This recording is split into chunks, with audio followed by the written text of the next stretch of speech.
Thank you all for coming for the third and last debate of the series, which has been sponsored by Ivorypress and Forster and Partners in connection with the exhibition of Norman Foster's drawings.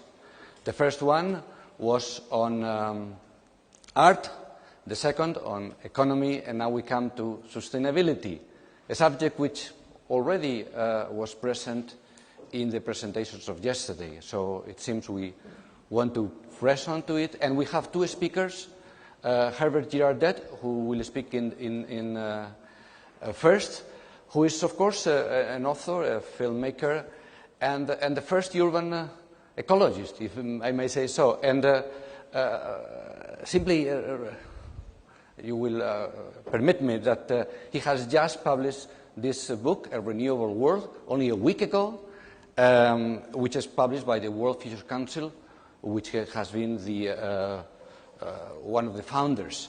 And he has asked me also to remind you that he has a book in Spanish, Ciudades Sostenibles. Yes. So if you want to read his last book, or Ciudades Sostenibles, of course you are welcome to do so. And then Stefan Behling, who is a German, who works in London in Norman Foster's office, being the head of one of the 6 design teams and also the man in charge of sustainable matters inside the office, and who, of course, has a very strong point of view. We have had the occasion to discuss in previous days. I hope the debate today will be very lively, and simply, as both of them are going to be very graphic presentations, we are going to sit here, and I ask Herbert to take the floor, and then we sit, if we may.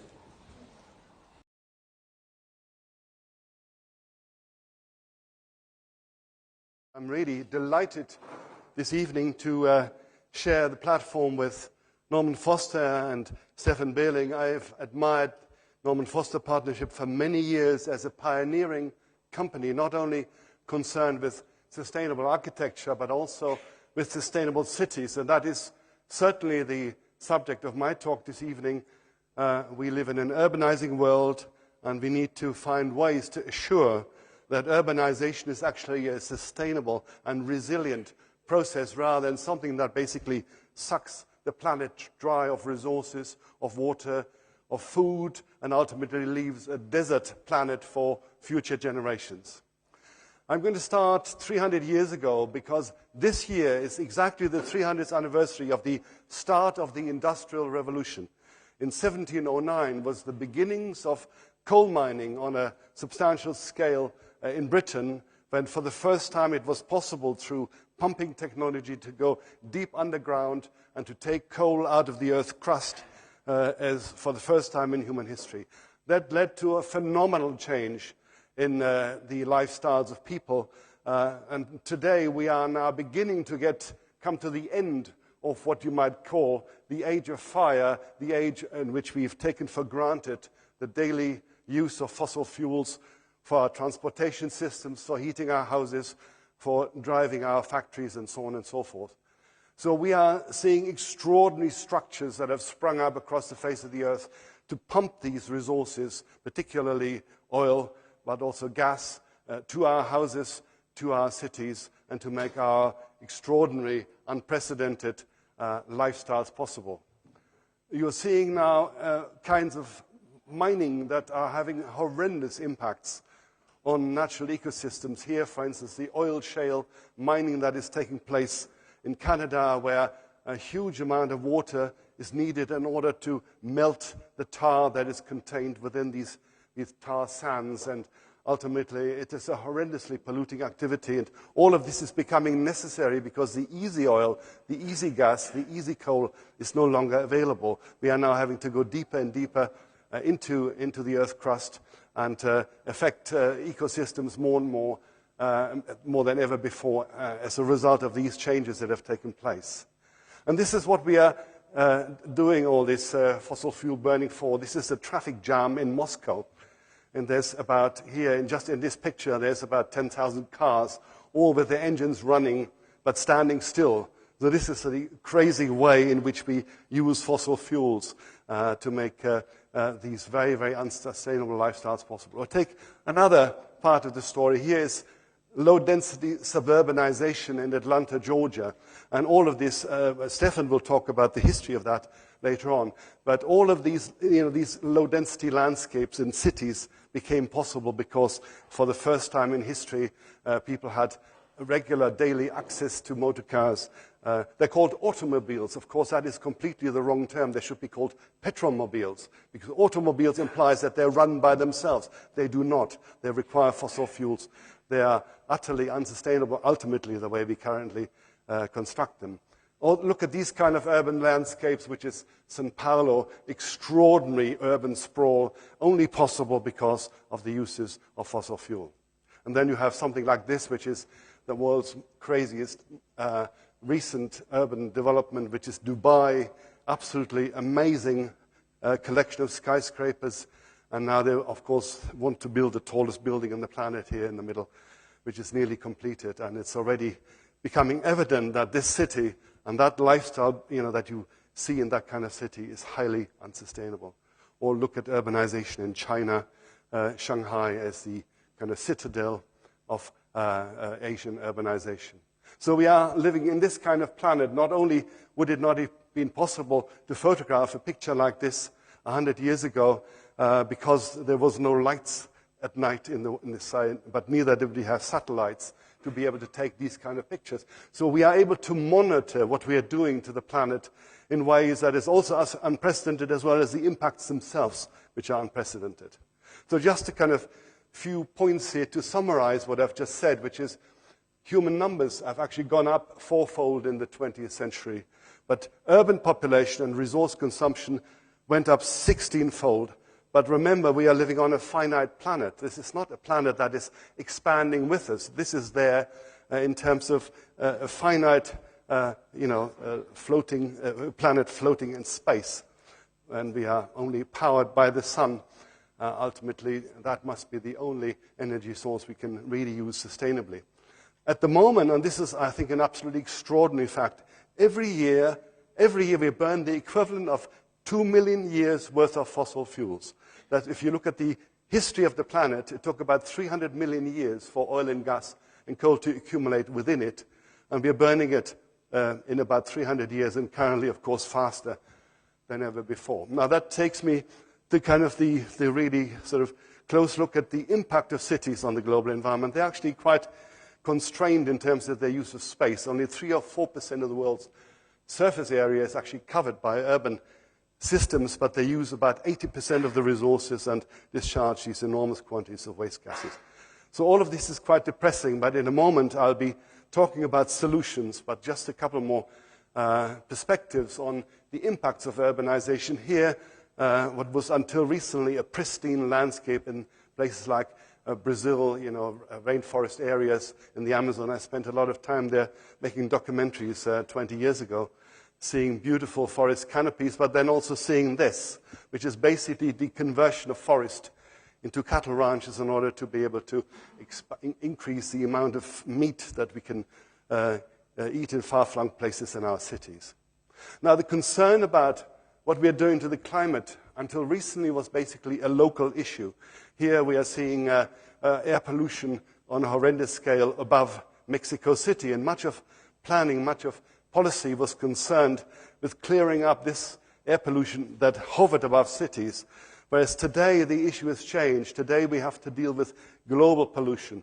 Carbon dioxide is the big issue that we're having to deal with at this moment in time. At the end of this year in Copenhagen will be the world's largest ever conference to try and deal with these issues. And the key point here is that at the beginning of the Industrial Revolution, we had concentrations of just under 300 parts per million of carbon dioxide in the atmosphere. Today it's 390 parts per million. And until recently, the assumption was it could pretty much double to pre-industrial concentrations. And then climate scientists realized that this could lead to a warming of the planet that would be completely unacceptable, unsustainable, would dry out, huge landscapes would cause all kinds of havoc. So then gradually scientists brought the figures down until not so long ago, 450 parts per million was considered to be orthodoxy.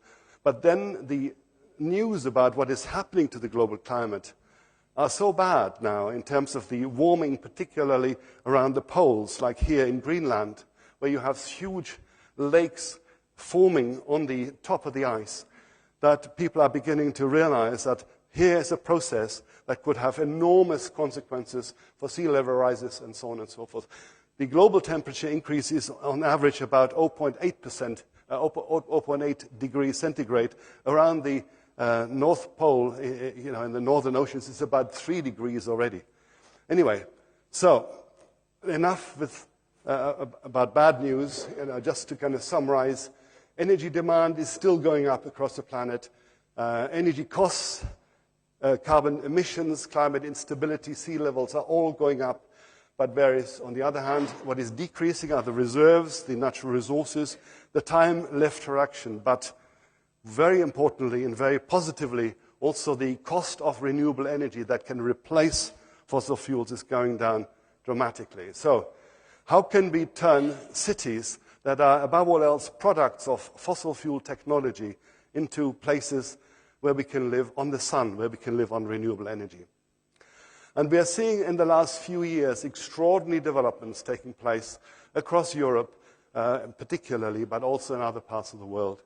And the project that Foster have in Abu Dhabi is an example of how a new city can actually be built that will ultimately be powered by the sun, and we will hear from Stefan about that later on. Here you're seeing a field in Germany where, as a result of enlightened, forward-looking policies, something called feed-in tariffs, which you also have in Spain, it is becoming cost-effective to install these kind of solar power stations. Or indeed, if you look within cities, the first picture here is on the edge of cities. Here we are looking within city. This is Freiburg in southern Germany, where buildings are now being built that produce more electricity than they actually need for their own use. Highly energy efficient buildings with solar roofs facing south. So really significant breakthroughs in architecture that are now taking place as a result of this particular policy, which you, as I said, also have in Spain, which basically, if you have a solar roof on your house in Germany, in Spain, in Portugal, now in Greece as well, in 16 European countries, you can sell the electricity that you produce back to the grid at 4 times the price or so, depending on which country you're in, than a conventional power station. So it makes it cost effective in these countries that have this national policy to invest in solar technology. And in Germany, this has led to a massive job creation in Spain, also over 100,000 jobs now, reductions in the need for importing fossil fuels, savings in carbon emissions, benefits in reduced environmental damage, and the total cost per household, this is the fifth bullet point, the total cost per household, given that everybody has to pay a little bit extra for this input of solar and wind electricity, is only €3 per household, which is pretty much a glass of beer per month, which is not very much. And in Germany today, 15% of electricity comes from solar and wind technology I'll talk about in a moment. So there are really remarkable opportunities here in terms of the development of renewable energy. The breakthroughs in policy are leading through breakthroughs in technology. And here you are in Spain, outside Seville, where you're pioneering a new kind of solar thermal technology, which is basically mirrors focusing at the top of these towers. I'm sure this has been on many of your television programs. And this is really pioneering stuff that is going on in this country. Seville as a city is moving very rapidly to be one of the first major solar-powered cities in the world. Not only from solar energy from its vicinity, but also from solar roofs that are being installed in buildings themselves. And so this is really, really important stuff for Spain itself, but for the rest of Europe. The fact that we are seeing now solar cities beginning to emerge for the first time. And here's another look at another technology, which is really new stuff, which is this thin film technology, where basically solar cells are produced not with silicon wafers like in the past, but with this is photosensitive ink being printed onto aluminium foil. And the good news is that this particular machine, which is now installed in 2 factories, one near Berlin and the other one in California. This particular machine can produce the equivalent energy of a nuclear power station per year. This just is one printing press. And a company called Nano Solar, this is what these panels look like, and they've just started production last week in Berlin and in I think it's El Paso in California. So several other types of thin film technologies are bringing the cost of solar electricity right down to about a quarter of what it currently is. And that really has enormous, really enormous implications for the way we will power our cities in the future. Now this is another technology, it is solar thermal, this time for producing not electricity but hot water. And this is where China is a great pioneer. China, 20% of households in China now have these kind of solar hot water systems, often in households that never had hot water before. And this is the kind of architecture that's now springing up in different parts of China. This is a city called Dessous, which is called the solar capital of China, where you have the largest companies producing solar hot water technology. And whether you like this kind of architecture or not is another matter, but anyway, it's done, it's there, and it shows what can be done if we are serious about a solar future. Then, of course, wind power is also a solar technology because, of course, the air currents in the atmosphere are driven ultimately by sunlight. And there, again, the breakthroughs, technological breakthroughs, partly driven by the appropriate policies, are remarkable. This is now a 5 megawatt turbine in Germany, and these are becoming familiar in Spain as well. Spain is actually one of the fastest installers of wind technology as well. And just look at the changes that have taken place in just 20 years. The turbine on the right-hand side was the kind of norm 20 years ago, 50 kilowatts per turbine.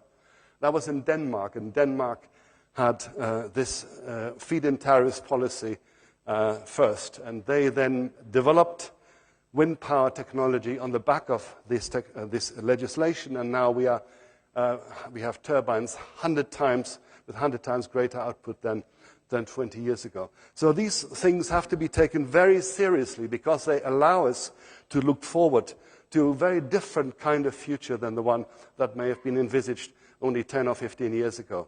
New kinds of turbines being invented and then installed. Offshore, of course, very important. The fact that in Britain, finally, Britain has been dragging its heels in renewable energy, but they have realized now that it's really critically important. For instance, for a city like London, which consumes about the equivalent of 2 supertankers of oil per week, that is the figure, how to replace that energy that comes from fossil fuels with renewable energy is a critical issue. The good news is that we are now seeing very major wind farm development about to start in the Thames estuary to supply no less from about 100 turbines, no less than 25% of London's domestic electricity from renewable energy.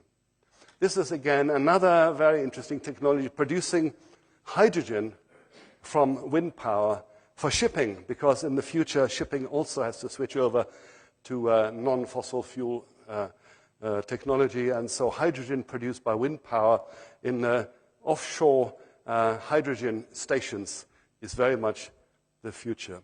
But then also there's underwater technology such as this in the St. Lawrence River, where fish coexist with turbines that produce electricity, again, for primarily use of electricity in nearby cities. But if it is not enough to produce renewable energy from nearby, there are already plans to implement a network of connected solar and wind power and geothermal systems right across Europe, all the way to North Africa, the so-called supergrid. And that is certainly now being discussed very vigorously, and it remains to be seen when and how quickly that will be implemented. Of course, none of this can happen effectively without, at the same time, retrofitting our existing cities, our existing homes, with new insulation systems, assuring that the actual use of energy we make is much more efficient than it currently is. And there, too, we are seeing very significant breakthrough in materials. Here, these are so-called vacuum insulation panels that are now beginning to be installed in buildings. Why are they so important? Because Normally today, when you want to really insulate a house very effectively, you have something like 30 centimeters. Here we are down to 3 centimeters with the same insulation effect. Then you can insulate buildings from inside without losing too much living space. So these are really significant technical breakthroughs. This is also a technical breakthrough, because certainly when it comes to planning our cities, it's really important to get back to non-reliance on fossil fuels and pedestrianization, people actually walking rather than driving on wheels. That is certainly one of the great heritages of the cities of the Mediterranean. Energy efficiency because of proximity, because people live close to each other, because people can relate to each other, enjoy their lives together, pedestrian style. And just another quick look at a related issue, which is transport. I've talked about the extraordinary fossil fuel dependence of our transport systems. Well, just 2 or 3 years ago, if you'd spoken to a car manufacturer and said, don't carry on making cars running on petrol or diesel, people would have thought, you're a little bit crazy.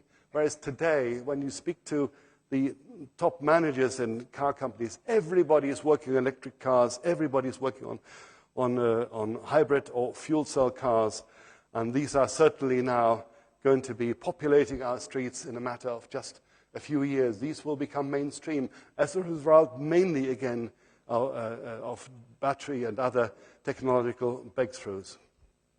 Bikes. In China, you can't really buy a lot of motorbikes. You have to buy a bike running on electricity, and so certainly this is now coming to Europe as well.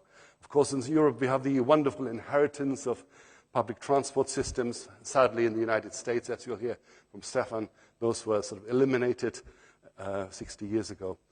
But here we certainly have a very considerable renaissance of alternative transport systems. And here's just one quick look at the extraordinary the difference in energy use of different modes of transport. And look at how little passenger miles you get from a SUV, Ford Explorer, as compared even with the Tesla Roadster, which is a new sports car running on electricity. So really significant changes in technology are taking place that will change the way we use energy in our cities. Here's another very intriguing slide, which is, for quite a while there's been a discussion about the importance of using farmland for producing fuels for our cars. Well, this slide shows that it's a highly ineffective and inefficient use of land. When you look at the top, the very little amount of fuel you get per hectare from biodiesel as compared with fields at the bottom covered with photovoltaic installations. 200 times or so more energy per land area than from farm crops. So that is certainly not the way to do it, to grow crops for fueling our vehicles from farmland. So just moving on very quickly to a final point about feeding our cities. We take for granted that food comes from somewhere. In the past, it would have been produced like this. Today, it's produced like this. Absolutely extraordinary dependence on fossil fuels in the modern farming systems here in the US, where typically one farmer feeds 100 urban people. And so certainly that is a highly inefficient way of using fossil fuels. Only 1/10 of the energy that is actually put into this type of farming system comes out on the other end as calories of food. And so that is certainly not a model for the world to feed itself. Or the incredible food waste that comes out of our cities, about 30% in Europe, about 40% in the United States, food being thrown away. So we need to find a new way of associating, linking our cities to farmland. In China, they're doing this very effectively, surrounding their cities with belts of farmland like this. In Cuba, cities themselves, like Havana, are permeated with actual vegetable cultivation. Really remarkable examples of how you can actually feed a city. Critical issue is the fact that we have linear systems taking food from somewhere in nature and pumping out sewage into the sea for the fertility inherent in that never to be returned to the land. And we basically run our cities as linear systems, taking resources from nature and pumping out wastes into nature, and unless we learn from natural systems to create circular urban systems instead, we are on hiding to nothing. That also means returning carbon from the city back to the farmland. And just a final couple of images to finish my talk off, which is, this is a picture of cities, how they used to interrelate with farmland in the past, basically being surrounded by a ring of different types of cultivation. Closest by the vegetable crops, then the forest that supplied firewood and building materials, and then beyond that, other less dense forms of cultivation. The modern city basically functions like this, just taking resources from anywhere on the planet, never mind where, and never mind the consequences. And that is certainly a terrifying prospect if we continue with that. The future city, in my view, has to function something like this, which is to once again to surround itself with areas of food cultivation, but also to take the bulk of the energy supply from the surrounding countryside, whether it be photovoltaics or whether it's wind power or geothermal, whatever other natural renewable energy sources are available from close by. This is of absolutely critical importance for the future of our cities.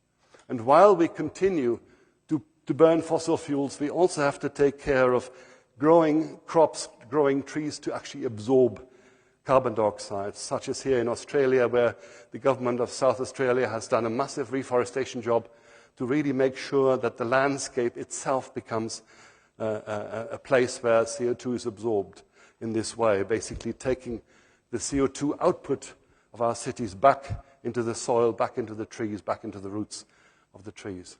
So these are the principles, in my view, that we have to use for future urban development: small ecological footprints, compact development, renewable energy supply, zero emissions transport, conviviality, the living together of people within the city, a circular metabolism, biodiversity and landscape design, and, I would say and submit, a city embedded in its own farmland.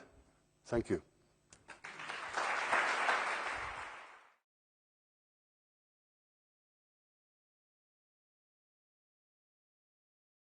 I'm very honored to be here today because, as you know, I'm working with and for Norman, and it's a privilege to stand here while Norman is actually sitting in the audience. It's slightly reversed roles, but we will have to get used to this for a moment. Norman has been working on sustainability since 1966, about 43 years from now. I've been researching it, and I've been looking at his buildings before I ever started in the office, which is more or less in this diagram in the middle, in 1986, 23 years ago. And since then, I had the opportunity to explore and to understand, first of all, how Norman thinks. And one of the most important things, probably, if you want to summarize the philosophy of the office and how we think, is to question everything. Take nothing for granted. If it's technology, use it, question it, and try to hopefully create the world as a better place. I'm going to try to be relatively systematic in this talk, and I'm going to show you very few projects, but maybe drill in a little bit deeper.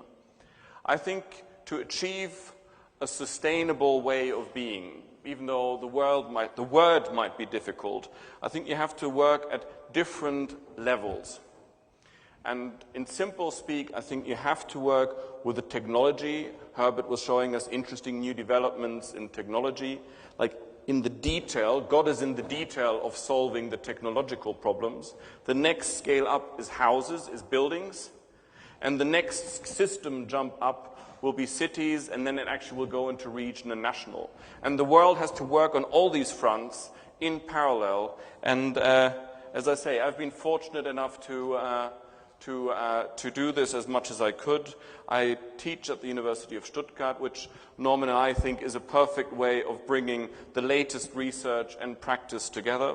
And this is just an example. You saw solar thermal tubes on Herbert's slide. I think it's a massive technology that hasn't really hit the shores in Europe properly yet. These are pictures of a glass tube this big, and they are collectors, like if you see the big collectors in Spain that have huge mirrors concentrating the sun on another glass tube which has oil running through. This is a micro version of it. And I found it and I was fascinated, and we tried to integrate it into architecture, integrate it into cladding systems. These are renderings showing these glass tubes that produce heat up to 250 degrees. We research it, we build mock-ups, we test it, we get the output out of it. And of course you can use it for heating, but ultimately, particularly in a country like Spain, you should use it for cooling. You produce very hot water, you use the water with a machine called an absorption cooling machine. It's a technical term, but you need technology to make the sustainable future work. And then that hot water produces cooling. And ultimately, I think we're going to see big bank headquarters, insurance companies, buildings covered with solar thermal tubes, not for the heating, but for the cooling demand they have. This technology, we've been testing it and simulating, would be perfect in Madrid. Jumping to buildings, scale up. A project that Norman and we all designed roughly 15 years ago. This is the Commerzbank in Frankfurt. It turned skyscraper design on its head. It literally questioned everything. In this diagram at the top, you see this is a typical center core building. Yeah? The core, and you have areas around it, a very dumb building. All the inner bit has to be air conditioned and you cannot naturally ventilate. The bottom diagram takes this big fat floor plate and makes it thin so air can circulate through it and everyone can open their window and get fresh air. You have to do that because the best sustainable building doesn't need technology. It doesn't need an air conditioning. I can just open my window, and I always say the best machine is the one that you don't need. So if you don't need the machine to be happy, that's actually the best technology. That comes back to form. The building form, the first, I know there are probably lots of architects and designers here. The form, the first pencil line you do will already determine how much energy you're going to be using. If you would do this fighter jet or car as a big fat box, you know it would use a lot more energy. It would be a dumb shape. Architects are normally not trained to think of their buildings as something that has to be optimized as a form. If you look at this diagram, which we've been using for many years, in that first moment of pushing your pencil, you decide the form of the building. That doesn't cost that much, but its environmental impact is huge. If you have a dumb form, you can use passive activities, shading, etc., active blinds. You can use active elements like photovoltaic. You are actually powering something that is very inefficient and shouldn't actually be like that in the first place. So the big message is optimize the form of the building, and the Commerzbank here is just a great example of it. But it's also important to see architecture always lags behind in terms of design. Let's call them design technologies. You see very early fluid dynamics simulations. That was very special 15 years ago. How does the wind move through a building? People could draw funny arrows, like here architects, we draw arrow comes in, air comes out, but you couldn't actually do it. Engineers in the aeronautic industry, they have been doing it for many years. So stealing their know-how and their technology and applying to buildings was absolutely crucial. To jump a little bit, we architects, even if we want to do efficient building, have to remember we're not doing a machine, we're not doing a fighter jet or a car, it's all about people. So at the end of the day, the Commerzbank will not be measured by the people who are in it, by the kilowatt hour. They will like it, they will feel comfortable, and ultimately that still is what architecture and urban planning is all about.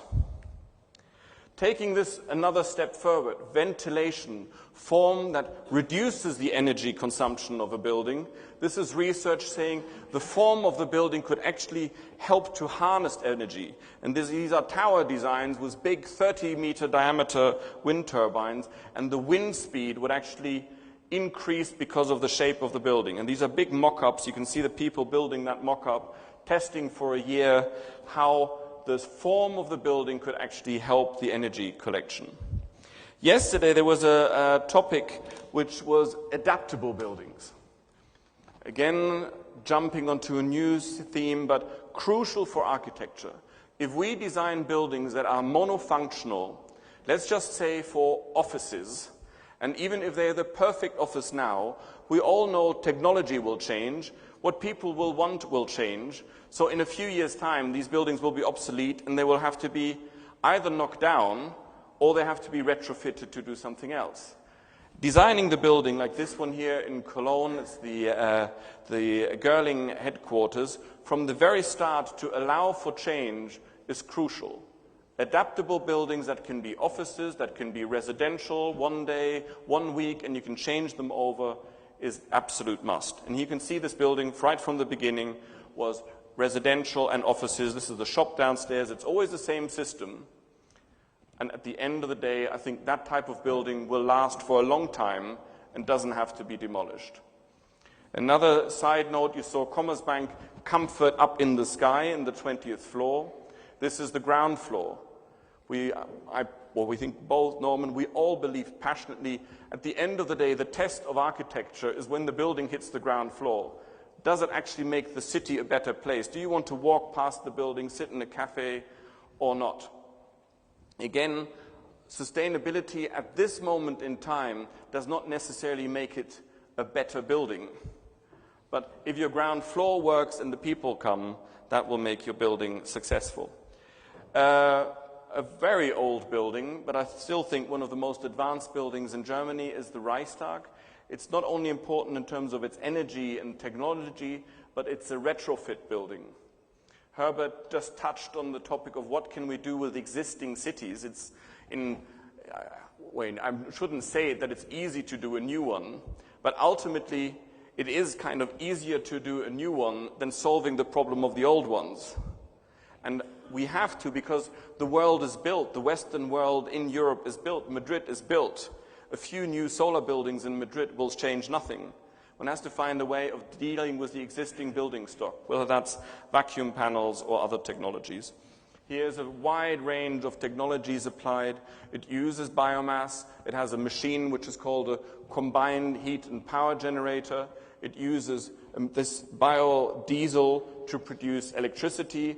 The heat is used to produce cooling. The heat is also pushed down into aquifers. It has photovoltaics in summer. It's a complete mix. It's a system. The building is almost like an organism getting its energy from everywhere. There's not one solution. It's multiple tricks to get your energy right. And it's beautiful, and it is probably the most accepted symbol of Germany and German democracy at the moment. So beside working as a very clever machine, it still touches people's soul and hopefully is something that we can be proud of for many generations to come. But coming back to technology, the building existed before. We know how much energy it used. And with its current status, when it runs on vegetable oil, the energy reduction is 94%, which is almost unbelievable. But these are the numbers for the Reichstag. As we're getting high and excited about Reichstag, I already alluded to it. Reichstag is just a building. It's a great building, but with one building, you cannot actually win the big battle of sustainability. It is, and Norman said it yesterday, the battleground is infrastructure, the bigger picture, and the city. And you have to understand how cities work. And Herbert is a master and has been doing many studies over the last decades on city metabolism and how different cities have different energy consumptions. This is data from Mr. Kenworthy, but basically different urban models. It's a very big topic. I'll try to make it simple. Different urban models have completely different energy consumptions. If you would live in a European medium size, maybe Madrid is already a little bit too big, a smallish town in Spain or anywhere else in Europe, let's just say your footprint would be 1.2 kilograms of CO2 per person. If you go to a metropolis, you realize, oh la la, that's a big increase, from 1.2 to 3.8. But it's not as bad as actually looking at the sprawl. If you look at a sprawling part of the world, the energy consumption per capita, the CO2 footprint, is more than 5 times as bad. So they're all happy people, they all go to bed, they all eat, but their overall energy consumption is factor 5.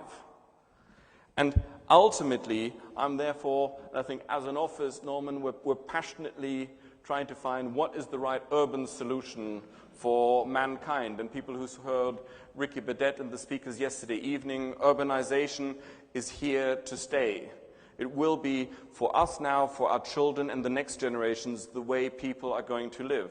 It might go back in God knows how many years, but at the moment, people are living in cities. Again, a diagram which just shows you, it's probably a bit too small. On the left, you can see density. It's low density on the left and high density on the far right-hand side. On the left, you see the higher the city is, the higher the energy consumption. Up here, you see very low density, Houston, Phoenix, Denver, incredibly high energy consumption. And then swing down to the bottom and you see Asia, but interesting enough, Monaco, very dense cities and absolutely minuscule energy consumption in comparison. And we should learn from that. Particularly, Spain, a very old nation in the world, old cities in Spain, they are actually, I would say, perfect. They had 10,000 years to get this product right. It's not a quick idea, it's not a fashion. And we might argue about sustainability in fashion. This is a fashion. I would say whether it's car or automobile or petrolmobile, petrolmobiles have created a way of urban life, of urban planning, which I think is not natural, it's not for people, and I think it's completely not sustainable. So this American model, that is the short-term fashion. Cars haven't been around that long. In 10,000 years of mankind's urban history, this is just a clacks. 100 years is nothing. It's very important to realize we all have dreams, and they come from television programs, and we've got, nice people, pool, happy children, lawn, driveway. If this is what you want, this is what you're going to get. And it's also important to realize that once you get that, this is extremely expensive. If you accept a place which has low density, for the government, for us as a nation, we have to pay for the infrastructure. Again, this is comparable to the first one. This is low density, extremely high cost of infrastructure. Higher density, it's fairly obvious. You need less length of roads and of sewage system to serve a compact city. You can see here it's about 88.5%. Very dramatic differences. A little anecdote. I know we're going to be tight for time, but you need the anecdote. It's actually a sad story. American cities did not start off the way we see them today. The American cities were very dense and had fantastic public transport system. At that time, they probably had amongst the best public transport system in the world. They were all electric streetcars, and you saw on Herbert's diagram earlier, they're a very efficient way of moving people around. And then in a mix of General Motors and Firestone, you can see here 90% of the people were using public transport and streetcars.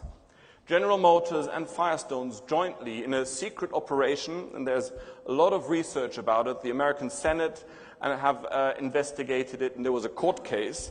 They have bought out all streetcar systems in the different cities in America. They have then reduced the service slowly, bit by bit. First, the tram comes every 5 minutes, then there's maybe every 10 minutes, every 20 minutes, then every half an hour. Then the people got unsatisfied with the system, didn't use the system anymore, and they basically bankrupted the systems, destroyed them. You see, with these big depots, they collected all the trams, and then very happy faces with General Motors executive shaking hand, how they managed to get rid of the last streetcar, and then made a nation, I would say, junkies for the car.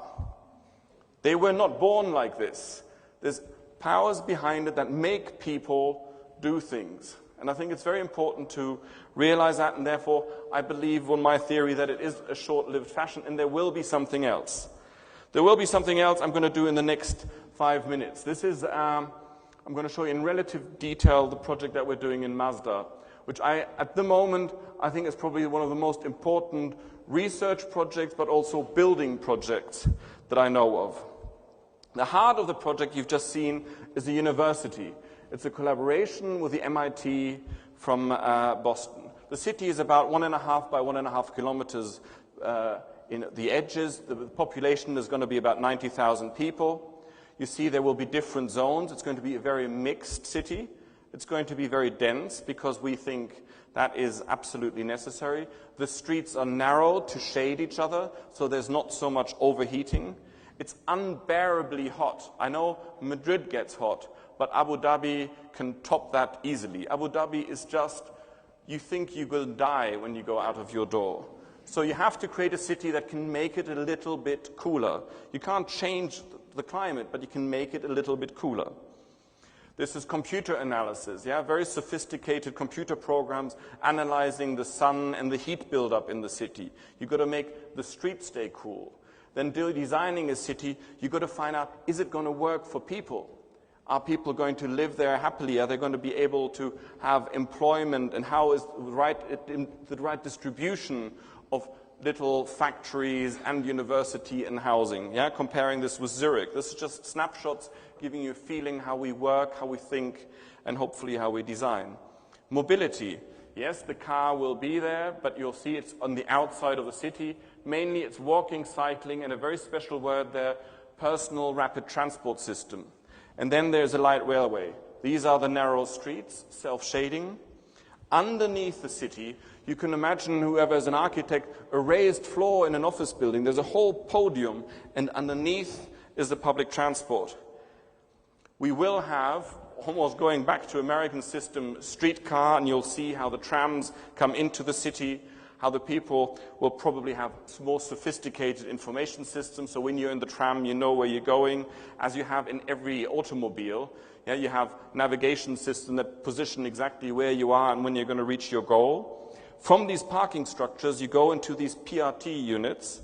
The PRTs are driverless, they're computer-controlled units, and they will drive you to wherever you have to. It's a complete world revolution in transportation. You arrive at a station, you can come down, you see it's just a few meters below your deck, and then there'll be hopefully interesting stations where you go and move around the city. The buildings, the form of the buildings is trying to increase the wind, increase ventilation, computer simulations again to see does it actually work, wind tunnel testing. This is low-cost housing. The whole Mazda project is not a luxury project. It's very low-cost housing. It has student residences and normal family living there. But again, checking the quality. Almost as much as you have to check, does it work technically, you have to check, is it going to be nice? If someone asks Stefan, do you want to live in Mazda with your family? If I don't say yes, then why should I do the project? It has to be a better life if I go to a place like this. And we have a cave in the office where you can experience all this in 3 dimensions. There's a big model shop, the design happens around models where you can see, is the space actually going to be nice and acceptable? Material research. We try to find what is the right material and the color to use. And even though it's a huge city, you've got to get down to the detail. Is the material going to absorb too much heat and radiate the heat off in the evening? The whole city will be supplied by renewable energy. Photovoltaic is a huge topic. You get new research. If all the city is covered in photovoltaic roofs, this is actually what will happen. You'll see the heat rising up. So suddenly you have a catch-22 situation. You thought you're doing something fantastic by putting photovoltaic everywhere, and suddenly you realize, oh, if we do it everywhere, it's actually going to get a heat island effect.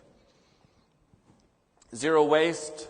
I'm not going to go into detail. Absolutely important. There is no waste. Material is part of a cycle. Water, you cannot waste any water. Abu Dhabi has no fresh water. Every drip is as precious as gold. The conventional cities, again, Herbert's, the digestive system of a city and how much CO2 comes out of it at the end. And this is what we're trying to do in Mazda. And now I'm going to end on a little bit of walking around the city. And you can see if you can imagine living there. Obviously, IT is a big thing with the MIT. This is a man who can check on his kitchen table how the wind moves around his building and where he is and where he's going to meet his friends. This is the actual university that is constructed as we speak. I'll show you some images in a minute. I was there a week ago. It is exactly like this. These are big GRC screens, quite small units, but you're going to see in a minute they have flexible walls to make them bigger or smaller. So at least you can actually, they don't make them bigger, they will feel bigger.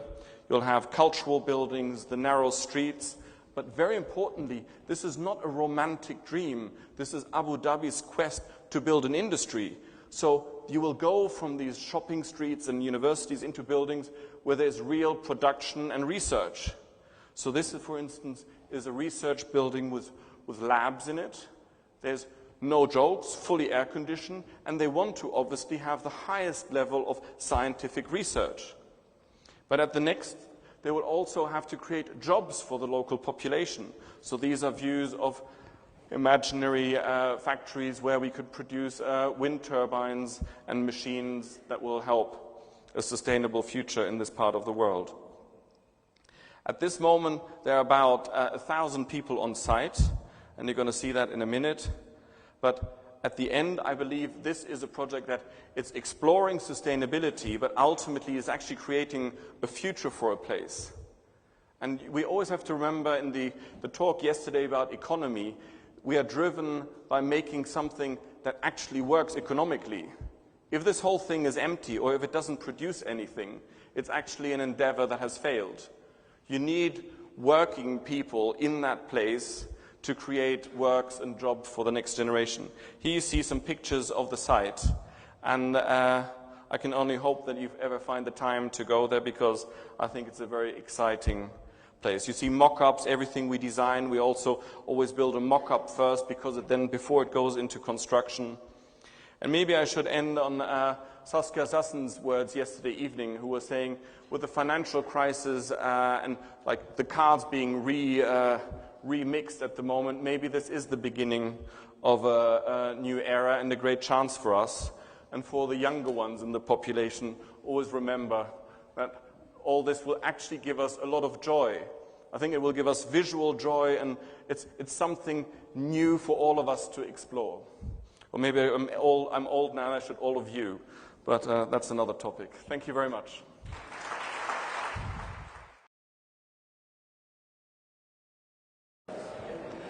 Stefan has created such excitement in the room that it's difficult to start our conversation, because still we are living in this future that you have put in front of our eyes. Norman ended last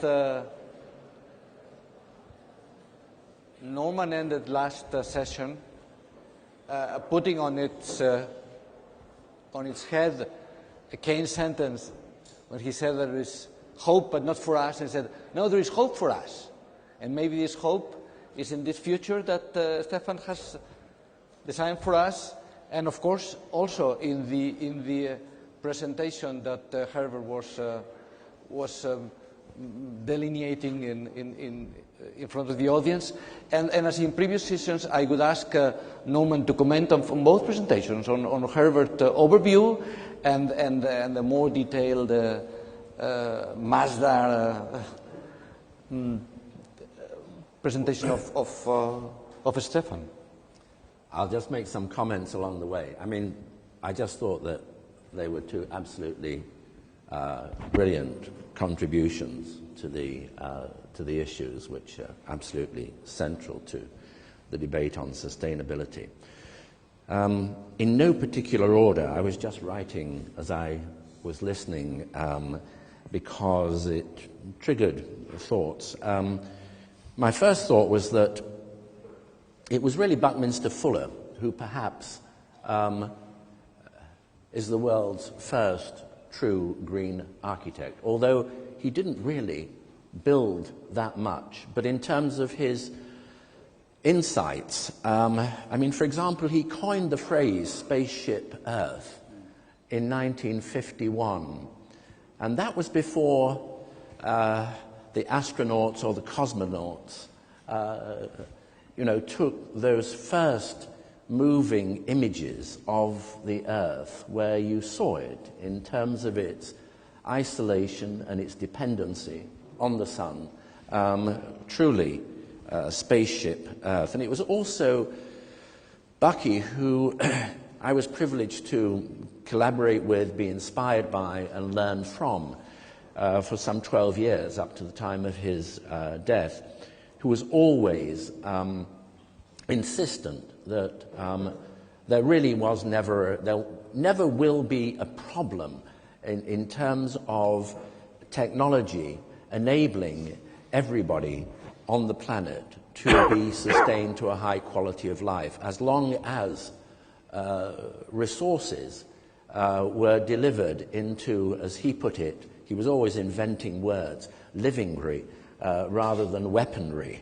In other words, if you just diverted all the resources, the know-how, the technology, the means from destruction into then, and I think that for me what was really interesting was the pattern that came out of the two contributions. And what I'm doing is very, very deliberately and selectively taking the optimistic highs and putting to one side, the doom and gloom scenario, because if you're not an optimist, you can never be an architect anyway. So, we have to be in the business of optimism. In no particular order, I think that Spain is incredibly well positioned in terms of its cities. There's an overlap around last night, and we're talking about the pedestrian-friendly nature of cities and the compact city.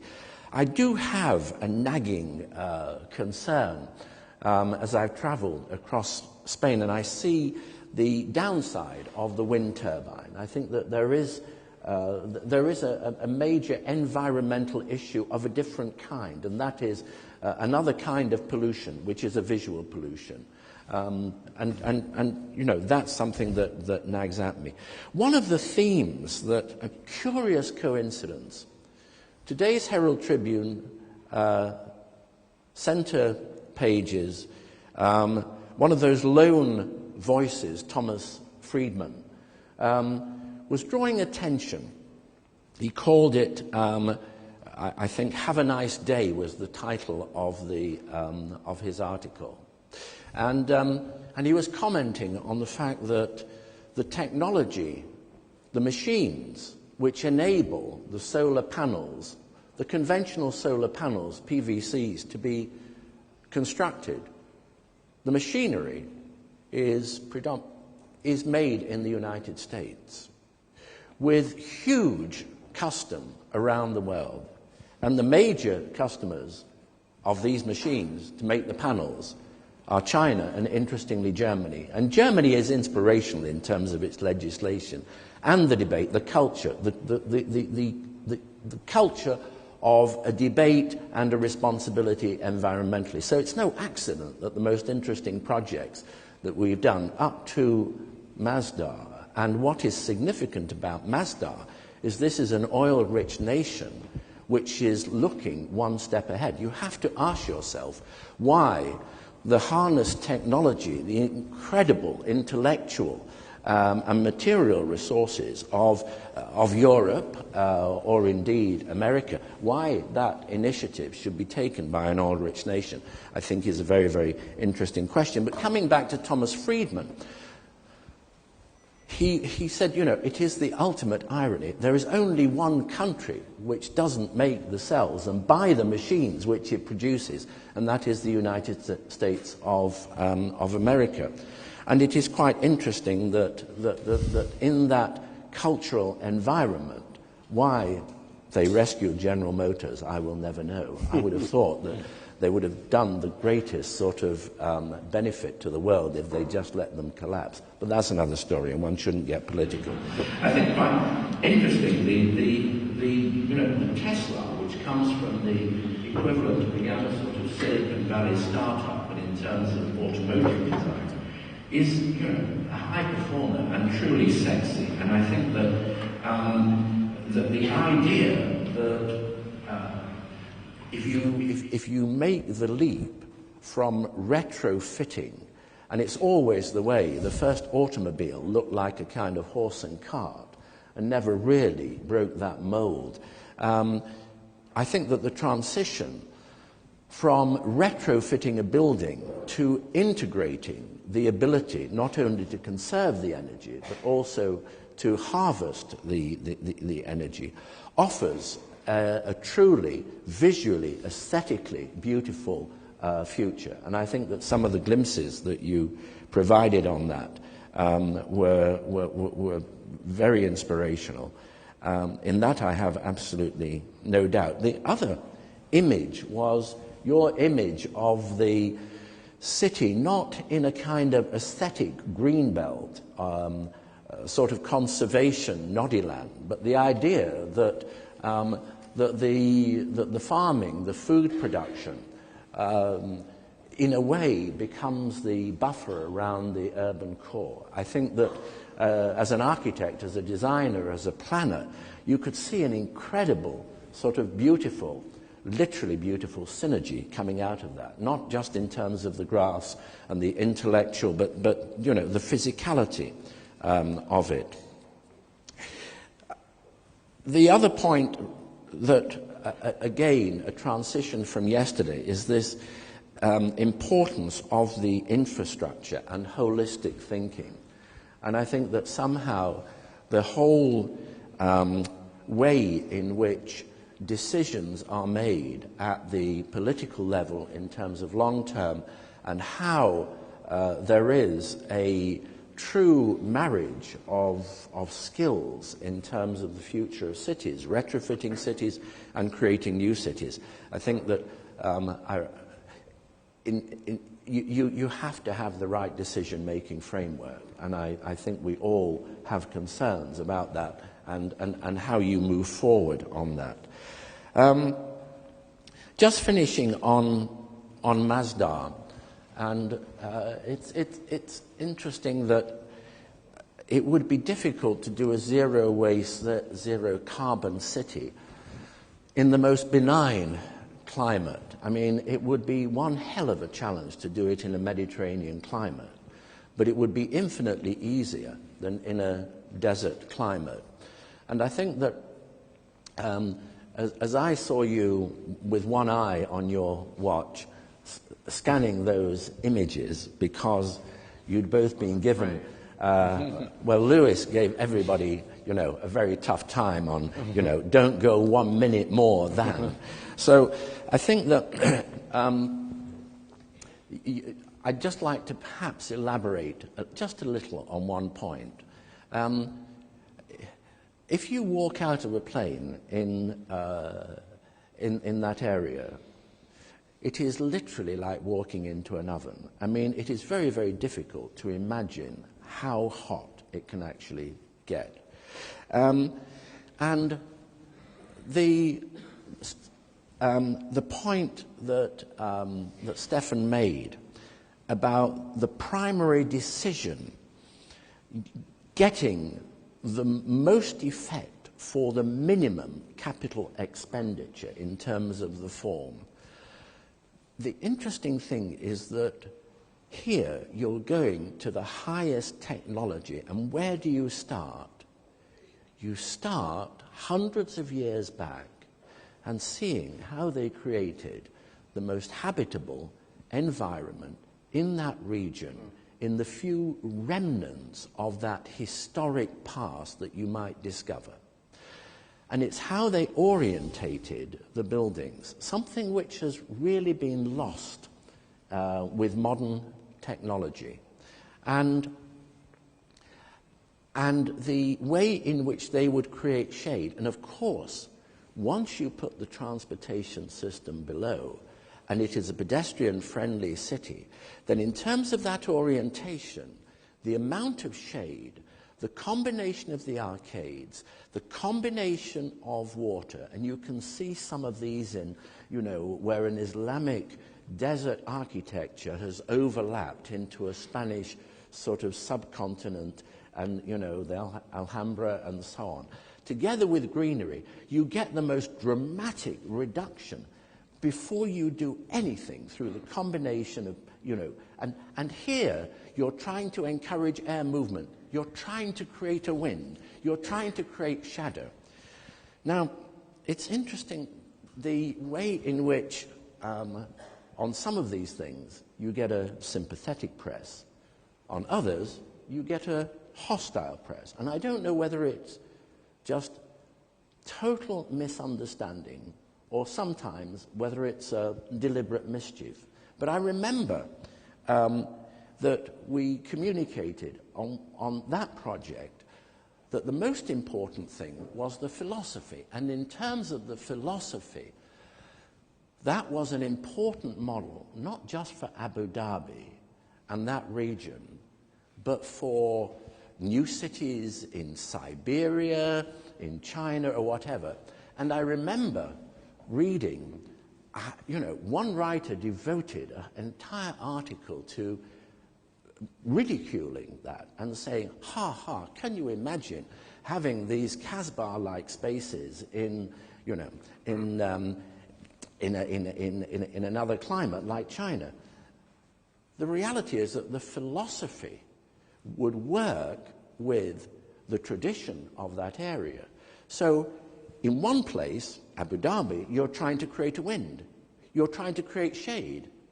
The philosophy of transplanting that as a model to another culture, to another climate, could well be that you're trying to destroy the wind. You're trying to create an environment which is calm. You're harnessing the wind in another part of that city to create energy. And that you would orientate the buildings not to create shade, but to encourage sun into a Siberian winter, whatever. So the philosophy, in the end, is central to that. I'd let you... No, I was so...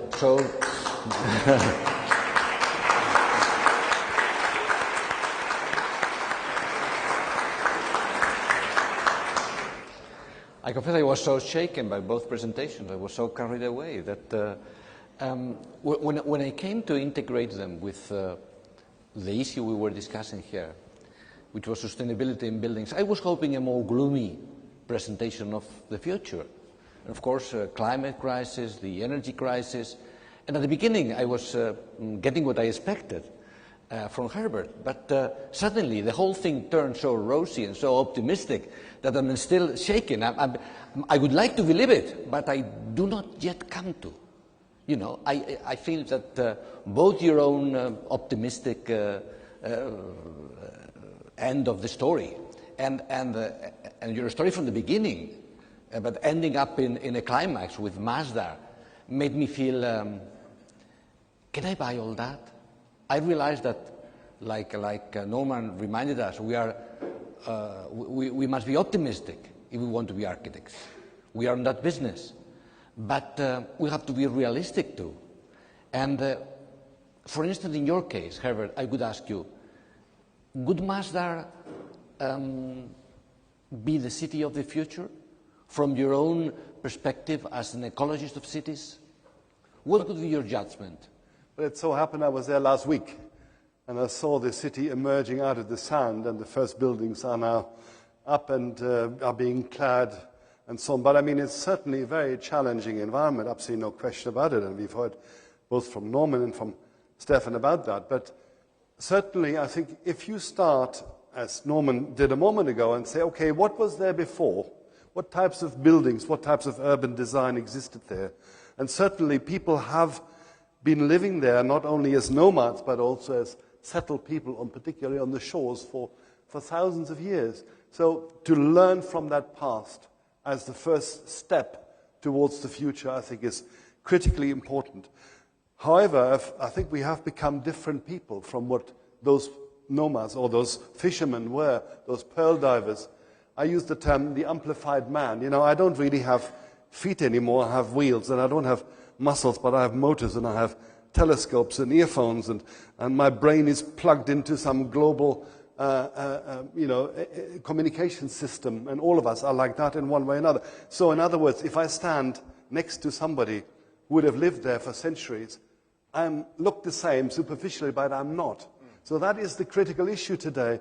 To what extent the transformation that we've gone through because of technology, because of fossil fuels that has made us what we are today, how that can be manifested in a modern urban design. And I think certainly Mazda, for me, represents that crucial step. But I think at the same time we have to realize that we have a huge job on our hands to apply that type of model not only to other parts of the world, as Norman said a moment ago, but also how to make sure that the cities that are the products of fossil fuels that we live in today can also be transformed, because those are the places that are there, and those are the places that have to be there in the future if there's going to be a future at all. I think that it's very dangerous to overplay Mazda. I think that it is a brave experiment. If we achieve a zero waste, zero carbon, then that will be, a kind of miracle. If we strive for that, then the one thing for certain is we're going to demonstrate dramatic and significant reductions in terms of energy consumption. The tragedy is that given the urgency of the situation, given what is at stake, which is literally our survival as a species, the thing that I find inexplicable is that there is only one Mazda. If there were 20 urban experiments in terms of 20 cities happening around the planet now, one would be very, very critical and say, why only 20? That is the shocking thing. That is unbelievable. I think that we'll see dramatic technological breakthroughs coming in the same way that we've seen dramatic escalation in terms of miniaturization, computerization, a digital world. We've seen things happen which, if you had said 5 or 10 years ago, you'd have been laughed out of the room. Like pull the other leg. If you see the same revolution coming out of the private sector, because if somebody cracks some of these issues in terms of the technology, then there's going to be a fortune to be made, and the marketplace is an incredible driver and generator. So I think you can expect to see extraordinary technological breakthroughs. But the big issues in terms of coupling all this together can only be a political initiative. And I think that probably it'll have to get almost to the point of absolute desperation before everybody is forced to get their act together. And then the agonizing question will be, did everybody wake up in time, or did they wake up too late? That, I think, is your note of realism and my response to it. No, I confess that, of course, you say, why not 20 cities, why not 200? Both of you have been very kind about Spain, Spanish cities, even Seville as a new sustainable city. And we are aware that we are 85% dependent on imported energy, that our model, our urban model, our economic model is absolutely unsustainable. So you are very pleasant, yes. Thank you. But it's difficult to believe. It's difficult to believe that our cities, can survive as they are. Because this sprawl that you have described is in Spain all around. Most of the Spanish population no longer lives in these traditional cores, which are very wise and which are a source of insights. No. They live in the American city, in the sprawl around, in Spain as in Asia or in Africa. So we have, I think, a sense of more urgency and more despair. When I see your printing press, which I thought, and you tell me that this printing press can produce as much energy as a nuclear power station? I desperately want to believe you, but somehow I do not come to. Well, why am I a skeptic against my will? No, I understand. Look it up on the web. I mean, the web is our source of information now. So, you know, NanoSolar is the company, and they've been sort of announcing that they're developing this technology, and there was a lot of silence for the last 9 months, but now they're up and running. So, just a thought, and it's completely off the cuff. You know, when you talked about amplified man and the way in which, as a species, we have evolved and we're not the species that we were before, I'm reminded of a conversation with an individual in Austria recently, in Salzburg, who runs the hospital there and is a key figure in the Austrian health sector. His speciality is obesity, and he was commenting that that is a major problem in the Middle East, in a desert region, because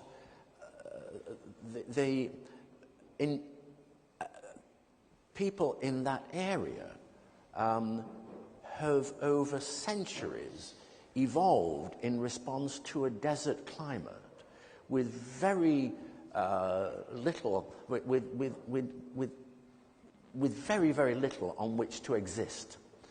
And once that changes dramatically, then there's a very high level of obesity, not because they're all junkies in terms of food or whatever, just the change of environment into a world of relative plenty. And you know, one aspect of what we're talking about is that we could well see a genetic change occasioned by, if you like, your doomsday scenario, where things do get less, more scarce, and over time the human species adapts to having to do more with less. Now, I'm fired by the optimism of the, you know, it's a green, beautiful, sexy, cool future, and I think that, you know, that's where we have to put the action. That's where we have to put the advocacy. That's where we have to harness the technology, and that's where, you know, we need enlightened leaders to encourage that. No, and indeed your presentation was immensely powerful and inspiring. And of course, and the base was very similar to what Herbert said. Again, the pyramid, in which the base is lessons which are in history, in tradition, in vernacular architecture, in this architecture without architects. And then on the top of the pyramid, this very small percentage of the active systems and machinery and the gadgets. But when I was listening... I just want to jump in on the optimism, because it just bugs me. I have 3 children. There's actually no point being pessimistic. If it's pessimistic, I should definitely not have had the children. And also, if you're pessimistic about the future, like it's all gone anyway, I think people get very cynical. I don't have to worry about energy, it's all going down the pan, so why worry? If you're optimistic, it's like someone who's optimistic but ill. If you give up, you know, you can, you know, take in your health and Salzburg doc. If you are very ill, if you give up, you will probably die. In simple language. If you're very ill and you say, but I'm an optimist, I'm going to fight and I'm going to do whatever I can to get better, and I know it hurts, but I'm getting out of my bed and I'm walking and I'm doing horrible bloody exercises, you have a better chance of getting better. You might still die, but you definitely have a much better chance of getting better. So I really believe there is no place for pessimists or, well, it's all bad, we might as well give up. I remember not that long ago, I remember turning up at a meeting at the Royal Academy, and I had the hottest new gadget, and it was a portable phone, and I carried it in, and it was very, very heavy. It was about this big. And I remember, and I had a secretary who was also a kind of budding pilot, and you couldn't both speak at the same time, so it was over and out, and it sounded as if you were, talking to a control tower.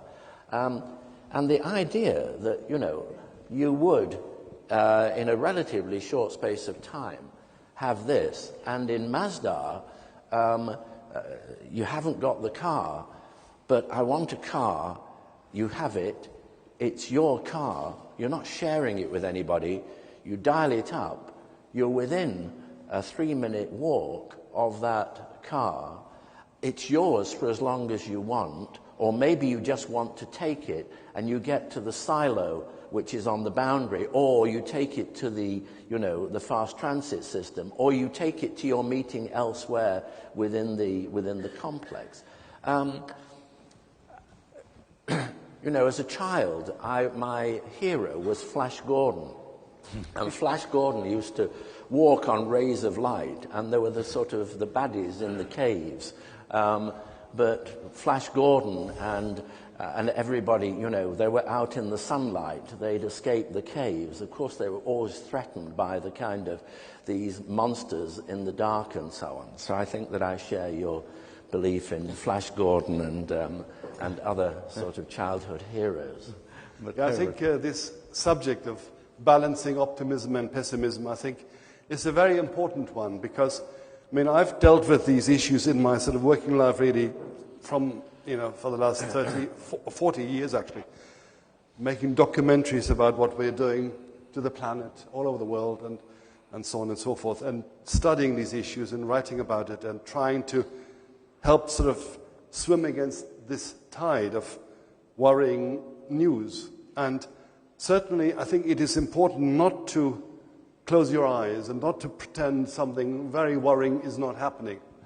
So, but my colleague Miguel Mendonça and I have just written this book called A Renewable World, and we thought long and hard whether we could actually call a book A Renewable World, and finally we said, yes we can, but there are certain conditions under which change now has to take place, which go way beyond anything that is currently envisaged by policymakers or even people involved in sort of technological development. For instance, this problem of carbon, we are basically transferring, this is the basis of our existence, we're transferring carbon from the Earth crust, where the Earth is tucked it away safely for 300 million years, and say, okay, we'll take it out of there and we shove it in the atmosphere and we have a great time while we burn the stuff.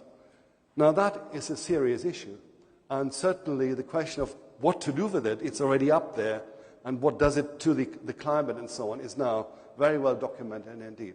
So people are saying, okay, let's capture it from our power stations, from our oil fields and so on, and shove it in holes in the ground, and then suddenly we'll make sure that that doesn't leak and all will be well.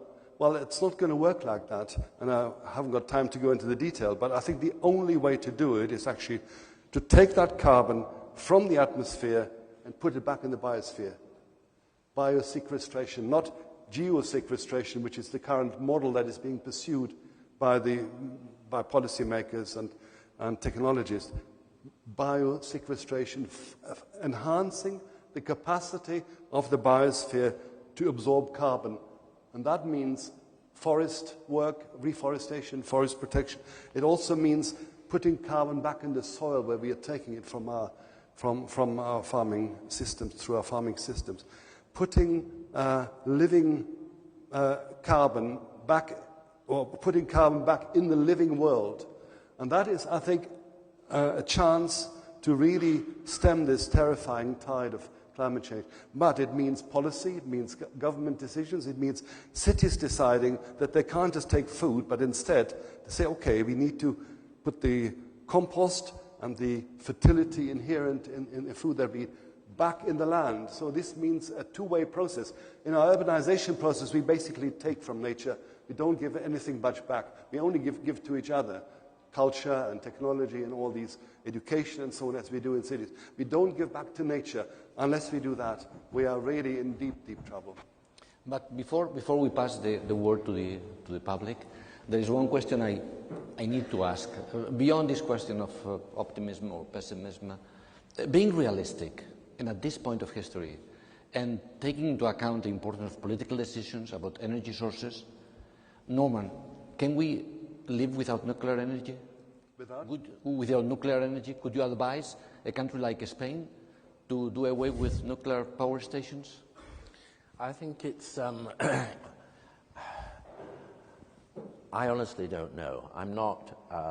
I'm not sufficiently knowledgeable on that issue to give a truly informed comment.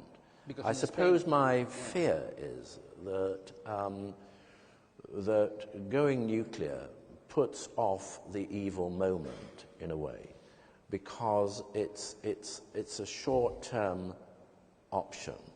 I don't think it's I mean, Herbert, what's your view on that? Well, we've looked at this very carefully in this book. There's the issue of availability of fuel, uranium. There's the availability of the storage, or finding ways of storing waste. But the greatest issue is the availability of time. Now, if, for instance, in the last few years in Spain, in Germany, the equivalent of several nuclear power stations of wind power and solar power have been built every year as a result of this very substantial investment in renewable energy. Now, I know there's a problem with wind turbines, and in Spain this goes back all the way to Don Quixote, who was already kind of fighting against windmills, so there is an issue there. But the reality is that, at least for the moment, I think wind turbines standing in sometimes vulnerable landscape are the better option than going for nuclear. It can be done much more quickly. It takes too much time to go nuclear. Even James Lovelock, who's been a great advocate of nuclear, is beginning to have second thoughts. He's now talking about, okay, we have to, in the case of the UK, replace nuclear capacity, but not necessarily expand it. And I think certainly when you look at the reality of the cost and the time it takes, and the insurance problem, it's very difficult to get insurance for a nuclear power station.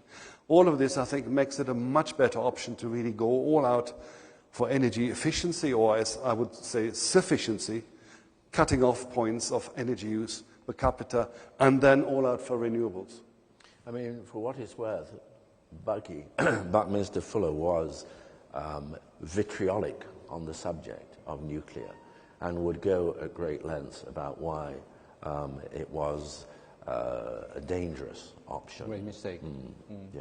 No, I raise the point simply because about strategic decisions, the main policy issue in Spain in the last years has been exactly this one. But of course, we want the floor to intervene, and we would welcome any questions. Iñaki, you have written a lot on that. Would you,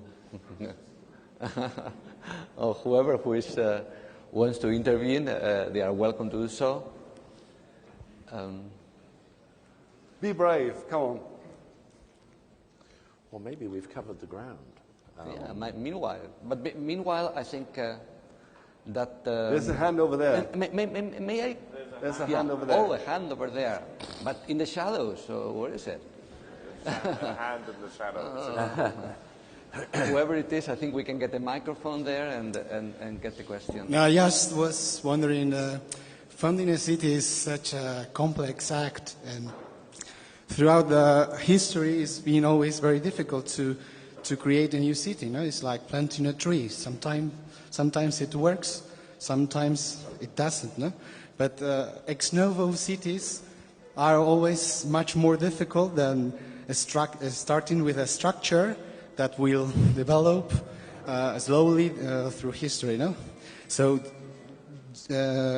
building and designing a complex city at one time, I think it's really difficult. For example, have you thought about the bioclimatic criminals or these kind of things? No, because is it possible that these kind of new cities would work only in in an economic system like they have in the Middle East, because maybe it's not so maybe in an economic society where the economics are not so good, maybe things will be different. I think we got the point. Yes. Would you like to comment? No one? Or no, Herbert. No, I think it's you. Oh,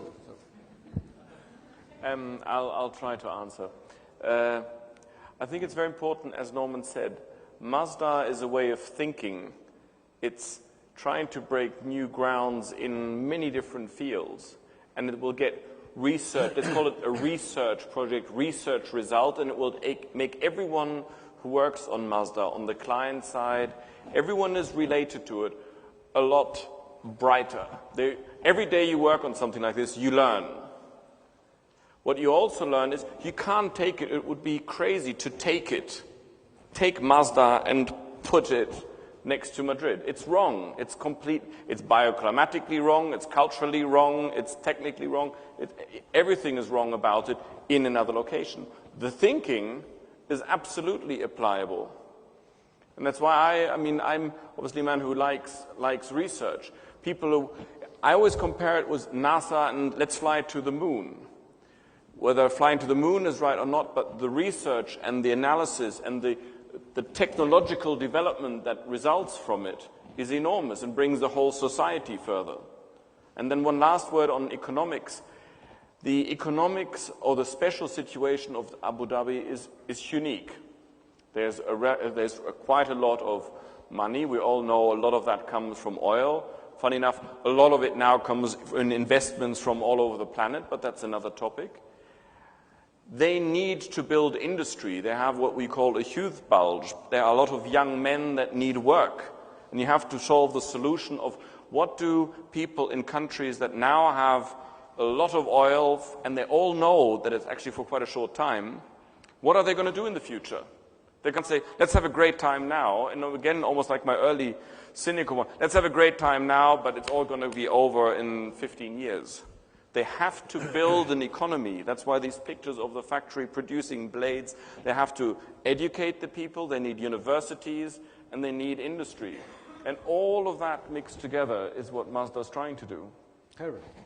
Well, I've also been involved in an eco-city project, but in China, called Dongtan Eco-City on an island just off Shanghai. And that hasn't come to fruition for various political reasons, mainly because the head of the Communist Party in Shanghai stole large amounts of money, and then his underlings were ejected as well, and so the project has been postponed. But the reason I'm mentioning it now is because the concepts that went into that project have been hugely influential in China for other projects and for retrofitting existing cities. So these thought processes that go into the design, the conceptualization of new cities certainly have very significant trigger effects for people who are concerned more widely with the future of cities.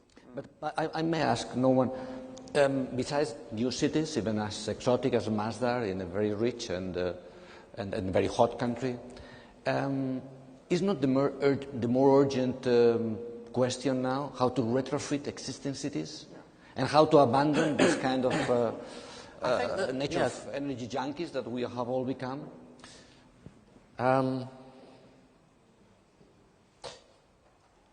It's if I don't know how to start this. If, as an architect, you are immersed in those parts of the world which are exploding exponentially, it is very difficult sitting in any space, in any European city, or indeed any American city, and having any conception of the urbanization, the revolution of urbanization, which we all live very comfortably, very complacency with, because it's happened to us over a period of 200 years. And most of it happened through our forebears, and we inherit it, and we take it totally for granted. The answer to the questioner would be that if you could instantly transport yourself eastwards into that most populated part of the smallest imprint of the planet and see what is happening now, because what is happening now is happening at 10 times the rate of change. So, what took 200 years here is taking 20 years there, and nobody can deny anybody the right to the same standards that we have here in this hall. And that has implications, because what model do they follow? Do they follow what they think is the best of the Western world, which could be autoroutes, motorways, strip development, suburbia, or do they find themselves inspired by and aware of the benefits of a compact European city? Stefan will remind me of the statistics, but Detroit and Copenhagen have roughly the same density and climate and population. One is 4 times the density, 10 times the density, 9 times the density. You give me the statistic, because I'm a bit rusty on it. But Detroit is 9 times the energy consumption of Copenhagen. And the density differential is the same. It's the same. Exactly as you said, it's just 9 times, absolutely. So, I mean, you know, if you take just any conversation, anecdotal or statistic, you talk about an airport. If we talk about Beijing Airport, it happened in 4 years. At Heathrow, where you have just an area comparison, Heathrow, Beijing is the equivalent of terminals 1, 2, 3, 4, and 5 at Heathrow, plus an additional 6th, or 17% of the total, all under one roof. Terminal 5 you can put in the railway station of Beijing Airport, and it took 20 years. The whole damn thing in Beijing took 4 years. And that was nothing to do with the democratic process, nothing to do with public inquiries or whatever. It was about decision-making, resolve, and pace of change. And if you just talk to an airport planner and say, oh yes, by the way, yeah, we're creating 400 new airports in the next 10 years. Now, when you put yourself in that context and you talk about what models are going to happen and what's going to follow, then coming back to your question, which is a very long way round, I think there are tremendous lessons to be learned from that part of the world. I mean, basically, that part of the world is doing what our forebears did, our ancestors, at the height of the Industrial Revolution. Big, bold thinking about infrastructure, mobility, and, your examples of the electric transport system and so on. Fantastic thinking. We've become, in relative terms, fossilized. They have a problem with an airport because everybody flies over the middle of the city, is consuming expensive land. Take it out. Haven't got any land? No problem. Knock a mountain down. Get every damn dredger on the planet, bring them all together, throw in the soil, make an island, do it, close down the airport overnight, transfer it, no big deal, done. And you've immediately then got yourself an expansion zone because, Kai Tak is Meanwhile, for 60 years, still debating about, in London, for example, Heathrow. The big debate is, should there be another runway? If you have another runway now, it's still a disaster waiting to happen. It's just a statistic waiting to happen. Ironically, it was the BA flight from Beijing where the engine stopped on the final approach and they managed to land just short of the runway. It just needed the same thing to happen, a few miles out, and you'd just wipe out, Chelsea, Battersea, Knightsbridge, Mayfair, you know, roulette, waiting to happen. You know, meanwhile, there's the estuary. It's 60 years and it's still being debated. They'll end up there anyway. So I think there are a lot of lessons from that part of the world to feed into the retrofitting of our cities. You know, public transport that is so good you'll never want to touch your car. If you look at the train that takes you from the center of Hong Kong to the airport, you'd never want to take your car. You know, it's better. It's just incredible. You can check in the middle of the city. You know, you can have television on the back of the seat in front of you. The view's better. It's quiet. You know, and that's only scratching the surface. But, I mean, there's a lot to be learned in Europe. I mean, you brought up the example of Copenhagen. Now, Copenhagen has actually retrofitted itself. 30 years ago, it was a very unsustainable city. They built combined heat and power systems. They insulated buildings. They've got wind turbines outside. They have created massive pedestrian zones, and they have actually dramatically changed the way that city works. And I think certainly when you look at Scandinavia, many cities, or Helsinki, Stockholm, they've all been retrofitted for sustainability to a great extent. And the same applies to quite a few other parts of Europe, and I've mentioned Seville and the efforts going on there. The tragedy of Britain is that it cannot reach decisions. This is a great problem of the country that I now live in. I live in Britain, and I feel it's a great tragedy that, unfortunately, everything is so grindingly slow. But, I mean, New York today announced that they're going to create, Mayor Bloomberg, that they're going to create 30,000 new jobs from retrofitting buildings in the city, with a massive financial flow going in that direction. So we are seeing things change. With solar. So Retrofitting the buildings with you know, insulating buildings, okay. Weatherizing, as they call them, suburbia and so on. So there is a lot happening, but not fast enough and never on the scale that is needed. You know, in Salzburg, it's a tiny city, and I think they have about 20 kilometers of cycle tracks right in the heart. And it's actually very difficult to do it with that kind of river. The answer to that is because the mayor is a cycling freak. I think that we should have a new criteria for political leaders. If they're not hikers, walkers, marathon runners, or cyclists, they shouldn't be eligible for office. Good idea.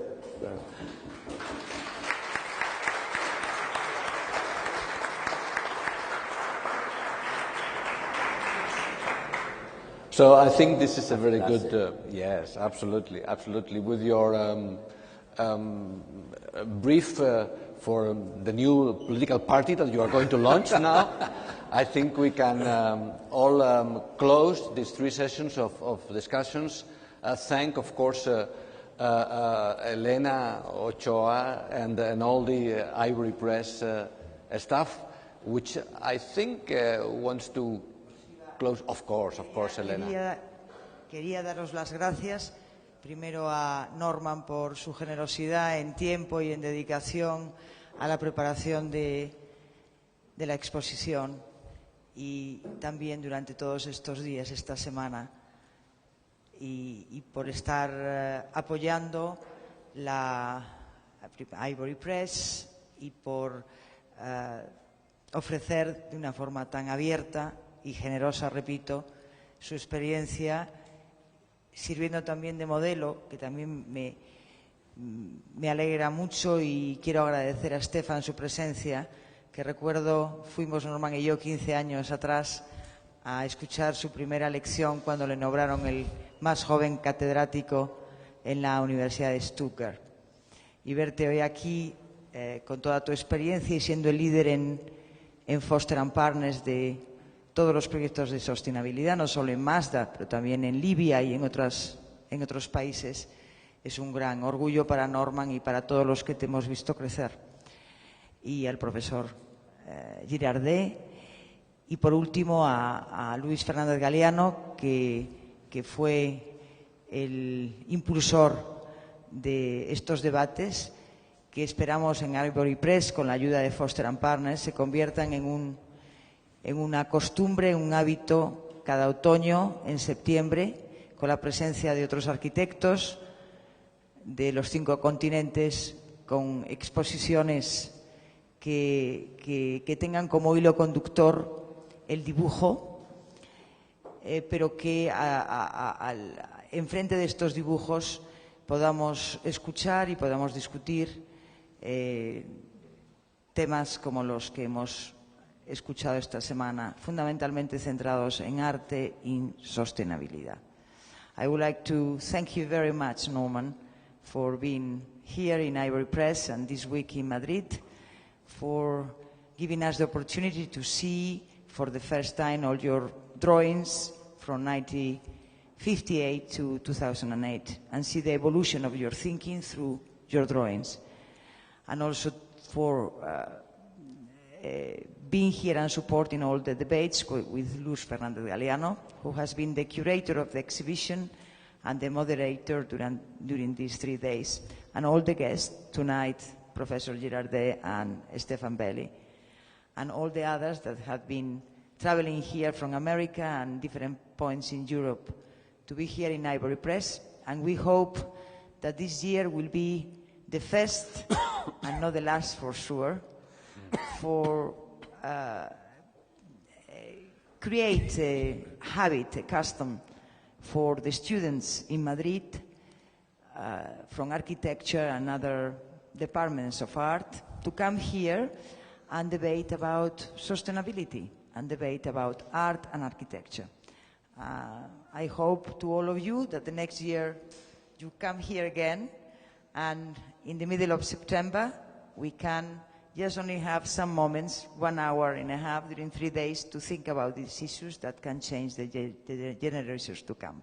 So, and that just only is what I want to say, and thank you to the team of Ivorypress that has been extremely devoted, and Foster and Partners for the help and supporting all of this. Para todos nosotros, Elena, un placer y un privilegio. A pleasure and a privilege.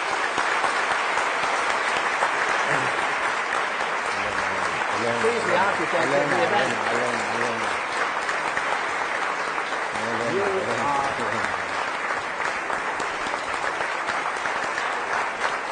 She's the boss.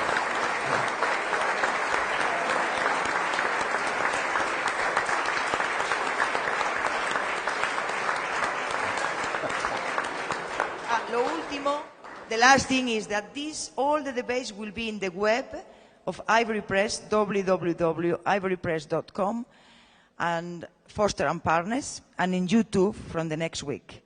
And next year, I hope that you will have all the book of the transcriptions of these lectures with the drawings of Norman. So next week will be the 3 debates in the web of Ivorypress, www.ivorypress.com, and in the web of Foster and Partners, and also in YouTube. So anybody can rethink about it. Thank you.